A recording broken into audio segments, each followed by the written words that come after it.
यह कहानी एक अजीब गांव की है जहां एक पुराना खंडहर हो चुका हवेली था। लोग कहते थे कि उस हवेली में एक आत्मा बसती है जो रात के अंधेरे में जीवित होती है। किसी ने कभी उसकी सूरत नहीं देखी, पर उसके खौफनाक आवाजों से पूरा गांव कांप उठता था। रघु नाम का एक युवक जो इन सब बातों पर विश्वास नहीं करता था, ने एक दिन ठान लिया कि वह इस हवेली के रहस्य को सुलझाएगा। गांव वालों ने उसे बहुत मना किया, लेकिन रघु नहीं माना।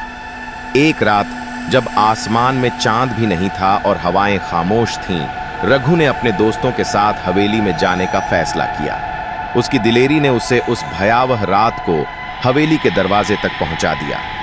जैसे ही रघु और उसके दोस्त हवेली में दाखिल हुए, चारों ओर एक अजीब सी खामोशी थी।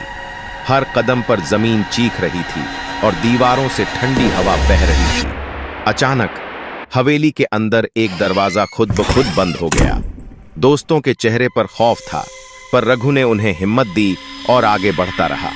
हवेली के एक कमरे में जब रघु और उसके दोस्त पहुंचे तो वहां एक पुरानी दर्पण थी। दर्पण धूल से भरा था, लेकिन उसमें से एक अजीब सी चमक निकल रही थी। रघु ने हिम्मत करके दर्पण की धूल को साफ किया। जैसे ही दर्पण साफ हुआ, उसमें एक काली परछाई दिखाई देने लगी। वह परछाई धीरे धीरे स्पष्ट होने लगी और अचानक दर्पण से एक भयानक चीख निकली। रघु और उसके दोस्त दहशत में पड़ गए। तभी उस परछाई ने आकार लिया। एक अधमरी औरत, जिसके लंबे बिखरे हुए बाल और खून से सने कपड़े थे, दर्पण से बाहर निकली। उसकी आंखें लाल और जलती हुई थीं और उसकी चीखें पूरे गांव में गूंज उठीं। वह औरत हवा में तैरती हुई रघु की ओर बढ़ने लगी।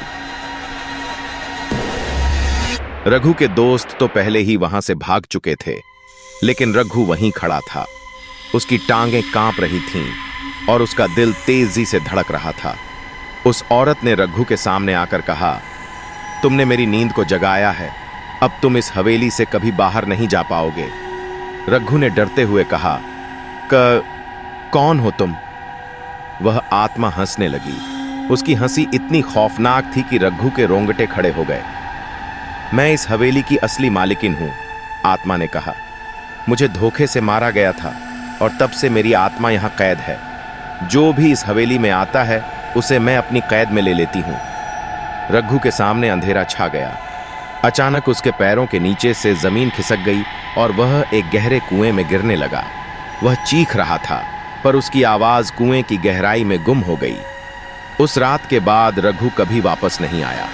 गांव वाले कहते हैं कि उसकी आत्मा भी अब उस हवेली में कैद हो चुकी है। रात के समय उस हवेली से कभी कभी रघु की चीखें सुनाई देती हैं, जैसे वह मदद मांग रहा हो। लेकिन कोई भी गांव वाला अब उस हवेली के पास नहीं जाता, क्योंकि जो भी वहां गया वह कभी लौट कर नहीं आया।